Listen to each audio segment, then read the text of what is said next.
Welcome to the very first episode of the Next Level podcast. I'm your host, Stephen Antomarchi, and we're going to be bringing you industry leaders in science, technology, law enforcement, military, and of course, canine training. As a matter of fact, episode 1, we sit down with a bunch of canine instructors at the Hold the Line conference in South Carolina. We asked them one simple question. With all the knowledge you know today, if you can go back in time and give yourself advice the very first time you picked up a leash, what advice would that be? I think that the answers will surprise you. We hope that you enjoy the first episode. And thanks again for being here with us at the Next Level podcast.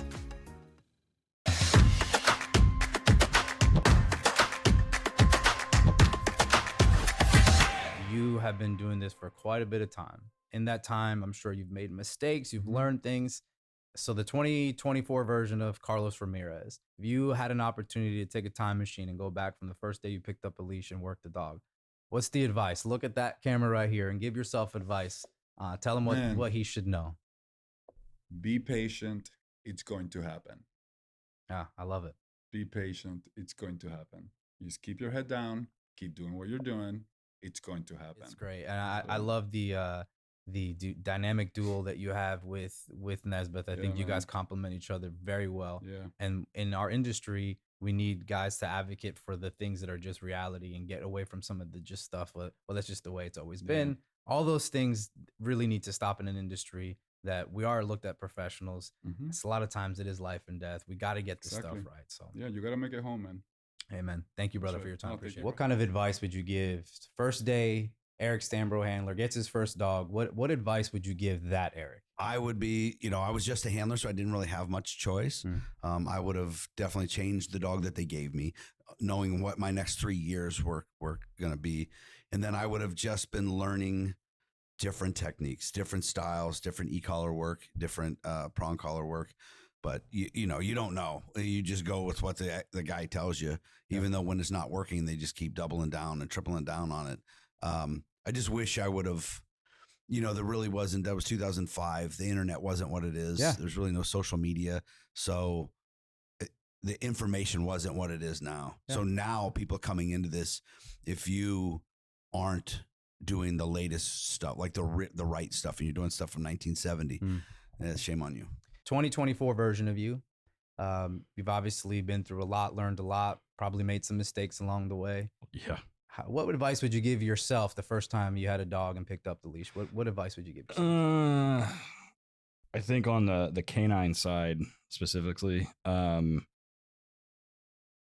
things that I thought mattered when I started this really are very small in terms of dog selection and in terms of training and how we do things. And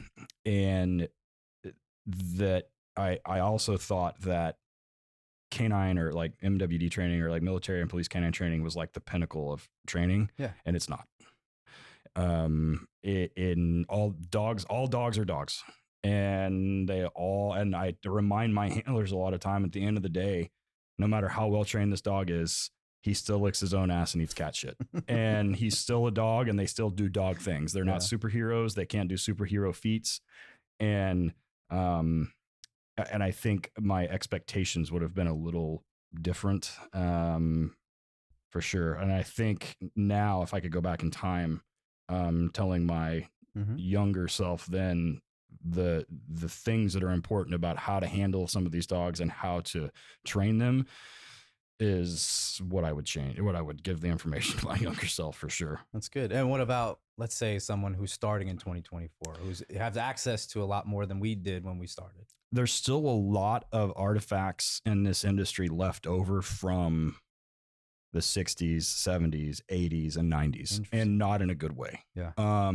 This industry is rife with, and I think law enforcement in general is rife with, we've done it this way, so we're still going to do it this way without any real reason why. And in 2024,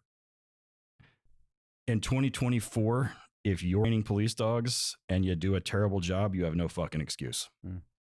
And that goes for guys that I know trainers, and I've said this before, there's guys that have been training police dogs for 30 years, and you'd think if you've been doing it that long, you'd be better. Yeah. And you have no excuse in 2024 for bullshit. What advice are you giving to yourself? You can kind of go back on the time machine. The first time you pick up a leash and put in a dog, what advice are you giving that young man? Learn all you can. This is an industry where it's perfectly acceptable to beg, borrow, steal.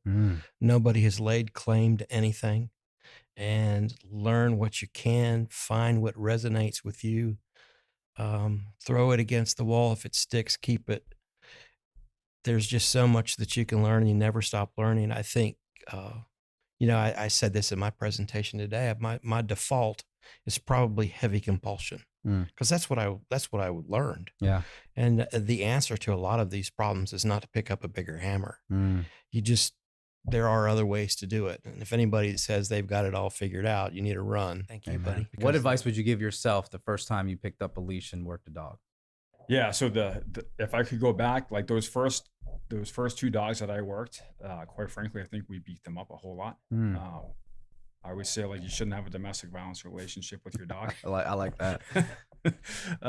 You should tell my wife that. She beats me. I got to cut this out now, damn it. She's going to beat me again. So I would definitely, if I could change what we did, is I would have used more market-based training in the very beginning and actually taught the dog instead of making the dog afraid. Yeah.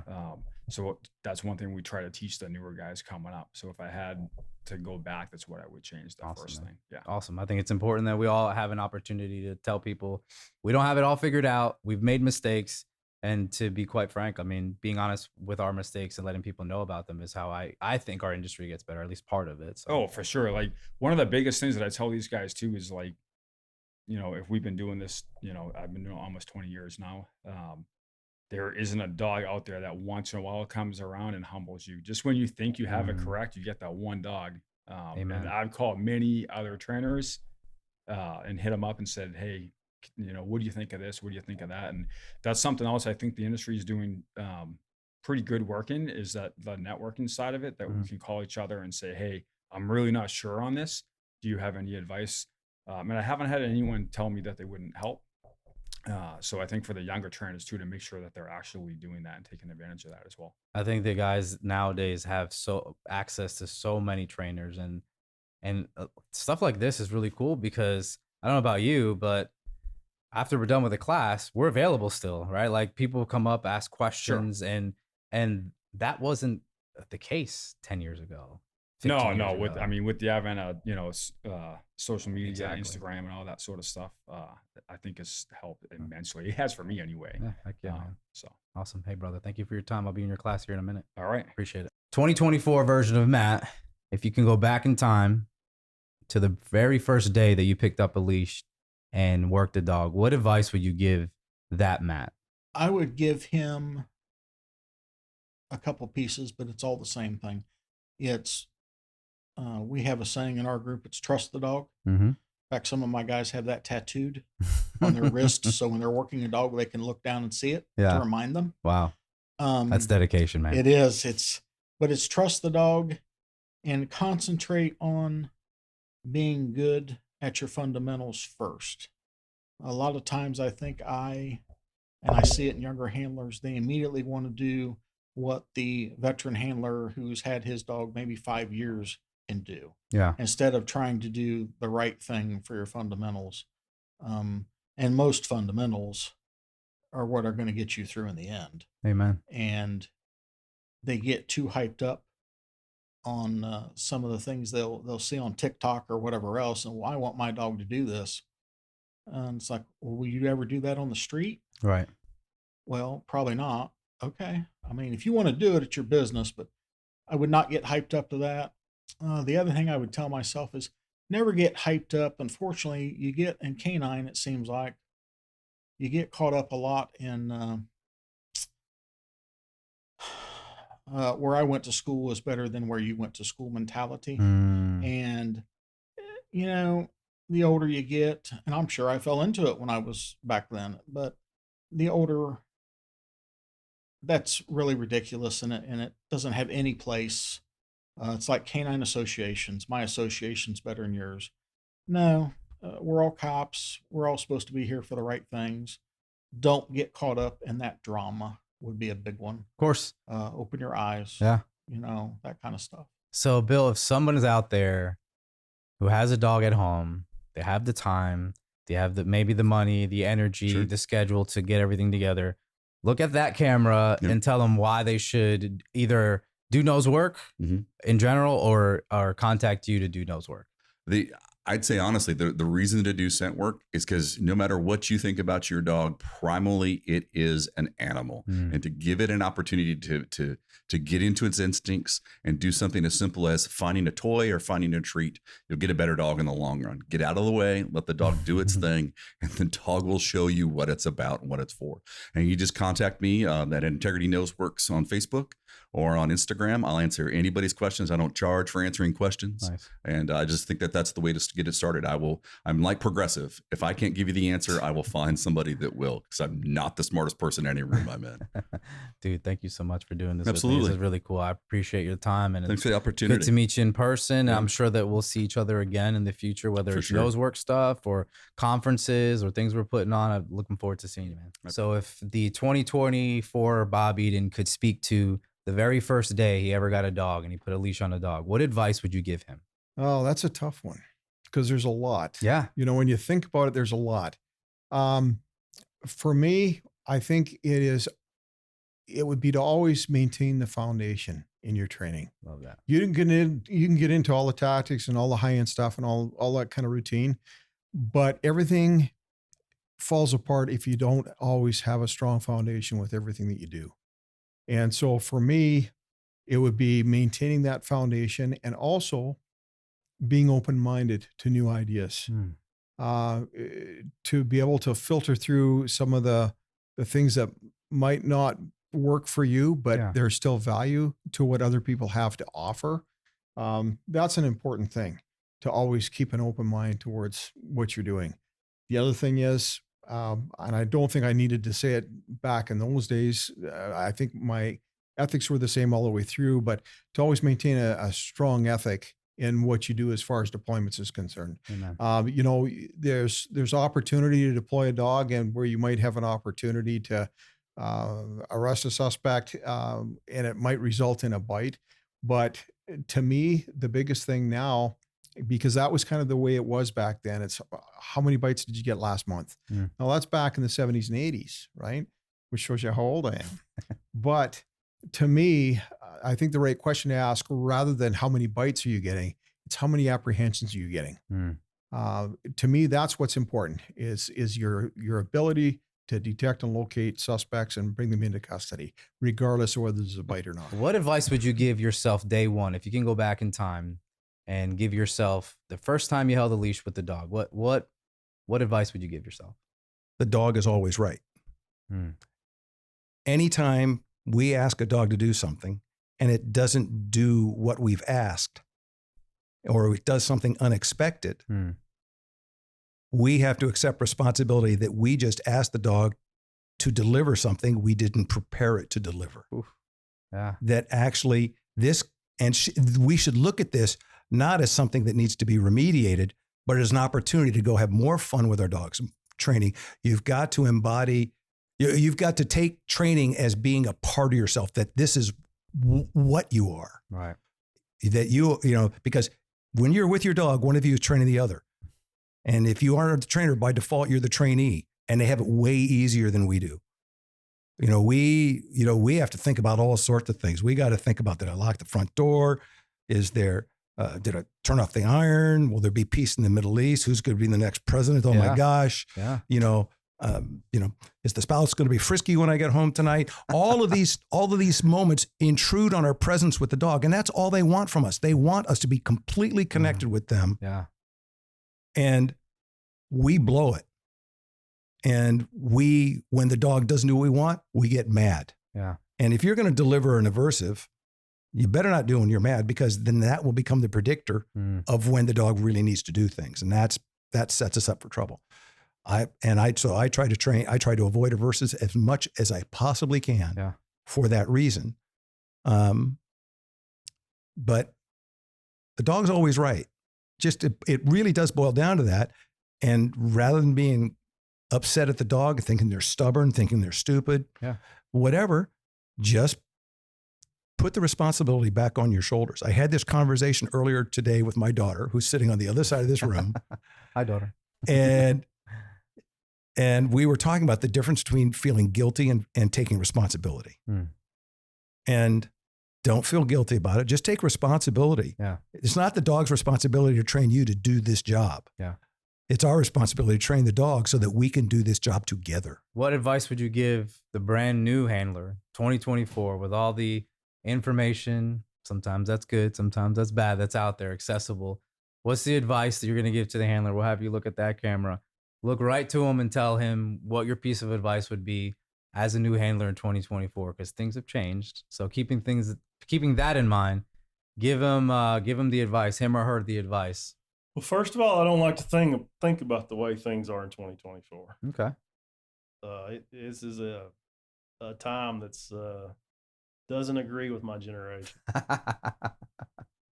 We're still in it though, so But we're still in it. yeah. So we're going to make the best of it. Yeah. So for that new handler, find you somebody that knows what they're doing. Find a successful program. Find a successful vendor or whatever. Latch on to that person or that group or whatever and stay with it. And just stay with it. No, you're going to have a lot of failures, but if you stay with it, you're going to have a lot of successes. But really, self-discipline. Self-discipline is everything. Those qualities in the handlers that we used to look for before we would even consider them, like I was talking about a minute ago. Hey, I want to see a couple hundred hours of you before I even think you should be in the unit. Because, we can buy you a car, we can buy you a dog, we can buy you the equipment, and all that stuff will come and go. There's budgets for it. It can be replaced and all that. But I can't replace my time. If I'm dumping hundreds of hours into you, thousands of hours to you, giving you knowledge, whether it's great, bad, or indifferent, whatever. But if I'm giving you hundreds of hours of my time, I can't get that back. Right. You can never give me that back. Right. If I buy you lunch, you can buy me lunch. Right. We're even Steven. Mm-hmm. It's a good one. So, but I can't get my time back. Yep. So that's why many people, my generation, certainly the older generation, we're not as open to the younger people coming in and whatnot. And the younger people didn't get that. I'm going to leave that one alone. It's a different generation. It's a different generation. Yeah. So, but, I'm fully invested in them because they're the ones doing the work. They're the ones we're dependent on. And they're the future trainers. Whether we like it or So not. they are the new custodians of our industry. Right. So I support them 1,000%. I mean, that's why I'm here. Right. As an intro, I could just go into a hole and never be seen and be a vendor and hope you buy my crap. Yeah. And good luck. But I'm still very invested into the industry, and I know these are the custodians of the industry. I have a 31-year-old son who is a deputy and a K9 handler, and I see all these other people, and I see him as well. I got it. We've got to do the best we can do for these guys. Oh yeah. Because I was in that spot, 26, 27 years ago. Yeah. I was the same kid. I was that kid. Just like everybody is. Everybody started from zero. Yeah. What advice are you giving that young man as he's about to start his canine career? Oof, that's a good one. I thought about this. I think the most important thing is patience. As a new handler, I've never handled a dog before. So when I did it, I made a lot of mistakes. My first dog, because I never handled a dog. So the biggest advice I would give myself is patience and be open-minded and listen to the guys that have actually done the job, because I was 27 when I got my dog. And not that I wasn't know-it-all, but I was a lot skinnier. I was I was in the gym and going through school, like my first explosive school was stressful. And there was a lot of times that I didn't have patience, and you really need patience, and you got to trust your dog. Yeah. That is key, because there's a lot of times that my dog saved my butt. Yeah. My explosive dog, I actually had 2 live fines with him. So, and train hard, because you got to train like you're for the street. Yeah. You know, a lot of times you go to training, you take it for granted. You get a day off the road, and I would definitely train harder. I think, going back, with my first couple of dogs. I mean, not that I didn't train hard, but I would train more realistic. We didn't have the scenarios back then. Things have changed so much from, this kid, 2024 compared to what we do. And the training techniques are totally different. Oh, yeah. So, but patience is like key for me. Yeah. Because, you get the end of the leash and you just want to, go, but you just got to take your time,